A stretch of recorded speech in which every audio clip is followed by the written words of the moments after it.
It'll probably come as no surprise to you that I spent a very large swath of my early life as a devoted self-help consumer. Every new book, every new framework, every new system, I was there. And I learned so much. But at some point, I had to get honest with myself about an uncomfortable reality. All of that consuming was not actually changing my life. Not in the deep, sustainable way that I was looking for. So today I want to talk about why and about the shift that changed everything. Welcome to your daily hit of grace and grit, your quick dose of inspiration to kickstart your day. I'm Courtney Townley, and here is today's hit. The self-help industry is one of the largest and most enduring industries on the planet.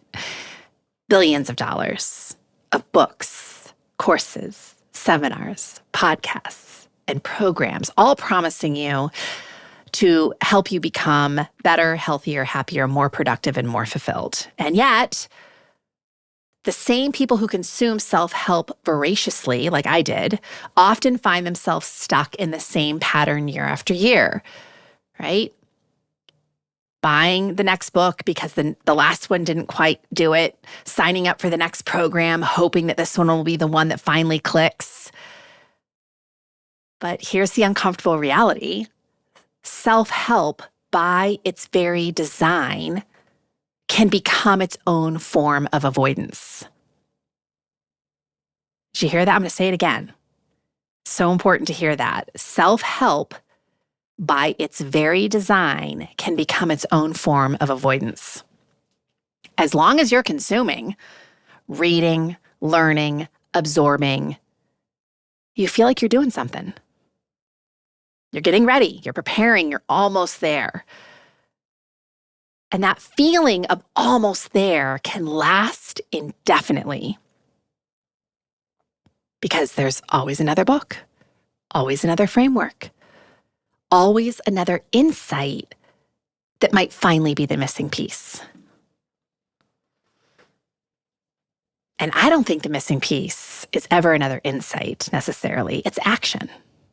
And action requires something self-help alone can't give you, which is that self-leadership piece that I'm so often talking about. I'm such a strong advocate for. I mean, it has become, I think, the backbone of my work is this whole championing of self-leadership. I'm not dismissing self-help. Please don't hear it as that. The books, the podcasts, the courses, including this one, right? They all have value. Information matters, perspective matters. Being exposed to new ideas and frameworks can be incredibly helpful. But self-help is externally driven, even though it doesn't really say that in the title, right? You go looking for the answer somewhere outside yourself. It implies, subtly but powerfully, that something in you isn't quite right and needs to be fixed. Self-help. And that the fix lives somewhere out there in the next thing that you consume. And of course, it also positions you as a consumer. You receive, you absorb, you follow a system that someone else designed for someone else's version of a good life. The relationship is between you and an external authority. And as long as that relationship is the primary one, the authority never fully transfers to where it belongs, which is always and forever you. Self-leadership is the end game of all of it. It always has been. I'm genuinely puzzled that we haven't been calling it that for so long, right? We haven't been calling it that, and it should have been called that all along. Because self-leadership means you are the authority on your own life. Not a book, not a guru, not a program, you. It starts from a fundamentally different premise than self-help. Rather than assuming deficiency, self-leadership assumes capability. You are whole, you are intelligent, you have everything that you need to direct your own life, and the work is about learning to do that with increasing skill and honesty.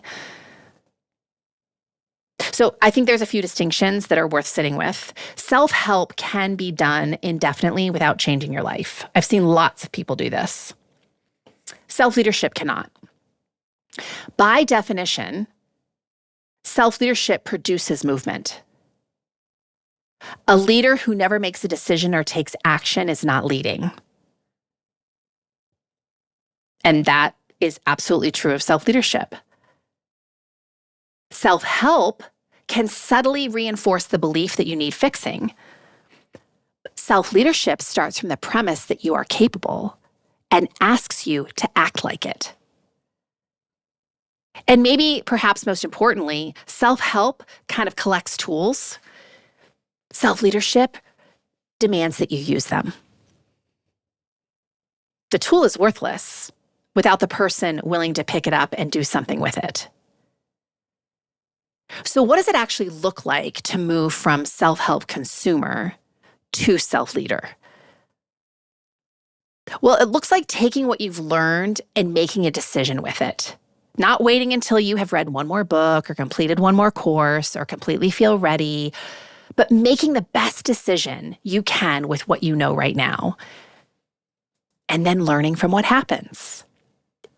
It looks like taking responsibility, not for everything that's ever happened to you in your life, but for what you do next. Self-leaders don't wait for ideal circumstances. They lead from wherever they are. It looks like, of course, developing self-knowledge, knowing your patterns, your tendencies, your blind spots, your values, because you cannot lead something that you don't understand. And nobody else can do that understanding for you. The self-help world gave me an enormous amount. I would not trade a single book I read or course I took. But none of it mattered until I stopped waiting for it to save me and really start leading myself. That was the shift from consumer to leader, from waiting to deciding, from collecting insights to actually putting them to work. I say it all the time, but I truly believe this with every fiber of my being. You already have more than enough to get started. The question has never been whether you have enough information. The question is whether you're willing to lead yourself with what you already know. The answer is entirely up to you, which is exactly the point. If this stirred something inside of you, imagine what a whole book of clarity and courage could ignite. The Consistency Code, a midlife woman's guide to deep health and happiness, goes even deeper into the mindset and practices that create real, meaningful change at midlife.